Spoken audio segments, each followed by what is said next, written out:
Bienvenida o bienvenido a esta exploración a fondo.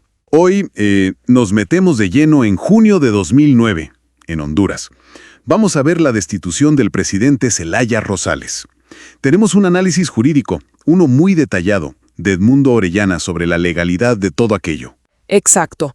La idea es justamente desmenuzar los argumentos clave de ese análisis, ¿no? Ver cómo evalúa las fuentes y las acciones desde la famosa cuarta urna hasta la destitución misma, si se ajustaron a la Constitución hondureña. Perfecto. Empecemos por ahí, por el principio. La cuarta urna. Ajá. Era esta propuesta de consultar al pueblo para una asamblea constituyente, ¿correcto? Pero chocaba, según el análisis, con artículos pétreos, intocables, de la Constitución. Justamente. Sobre todo los que definen la forma de gobierno, el periodo presidencial, esos no se pueden tocar así nomás. Claro. Y es interesante cómo fue cambiando la cosa, según Orellana. Primero fue una consulta popular, con un decreto específico. El PCM 005-2009, ese. Ese mismo. Pero fue impugnada y un tribunal la suspendió. Dijo que invadía funciones del Tribunal Supremo Electoral. Ok, suspendida. ¿Y entonces? Bueno, pues revocaron ese decreto y sacaron otro, el PCM 019-2009. Ya no era consulta, ahora era encuesta. Y la diferencia clave, basada en otra ley, es que era no vinculante. O sea, sus resultados no obligaban legalmente. Ah, no vinculante. Eso es importante. Pero la justicia no intervino de nuevo. Leí algo en el análisis sobre una aclaración. Sí, ahí se complica.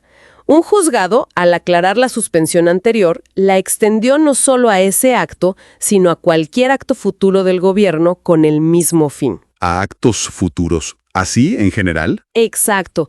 El análisis de Orellana es muy crítico con eso. Lo llama un error inexcusable, un absurdo jurídico.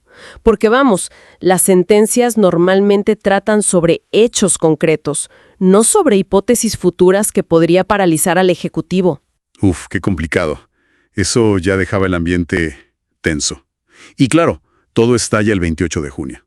El Congreso Nacional entra en escena. Así es. Ese día aprueban el decreto 140-2009. Con eso separan a Zelaya del cargo y nombran a Roberto Micheletti. Pero el análisis que estamos viendo, es durísimo con ese decreto. Argumenta que está plagado de violaciones constitucionales. ¿En qué sentido? ¿Cuáles son los puntos que destaca Orellana? A ver, primero, el Congreso dice que imprueba la conducta personal de Zelaya por supuestas violaciones a la ley. Personal. Sí, personal. Y el análisis dice, ojo, la Constitución solo permite al Congreso evaluar la conducta administrativa de los órganos del Estado, no juzgar los actos personales de un funcionario. Entiendo.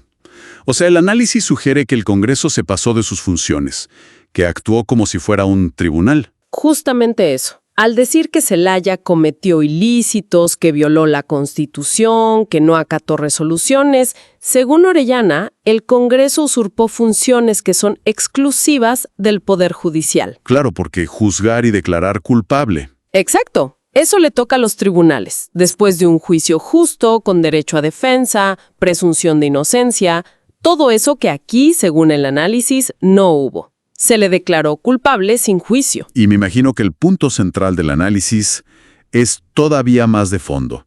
¿Podía el Congreso constitucionalmente destituir al presidente? Según Orellana, la respuesta es no. Un no rotundo.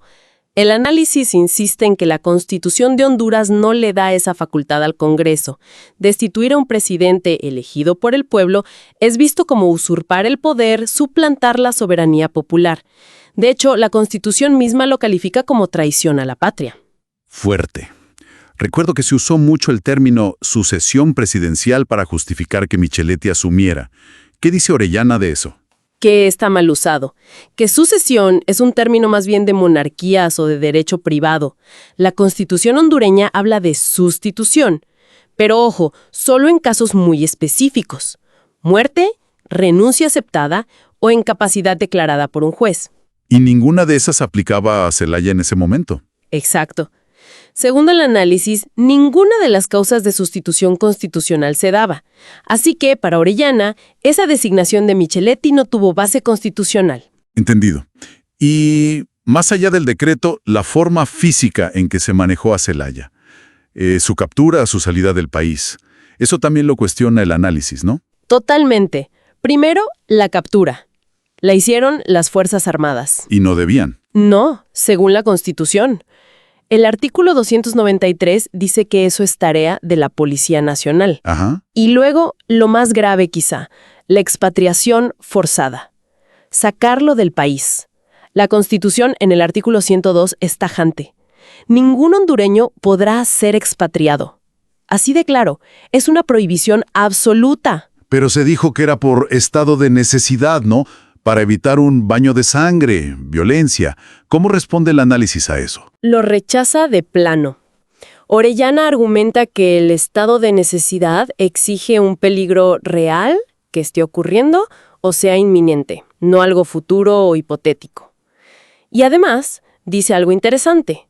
Esa figura no la pueden invocar quienes tienen el deber profesional de enfrentar el peligro, como las fuerzas de seguridad. Claro, es su trabajo. Exacto.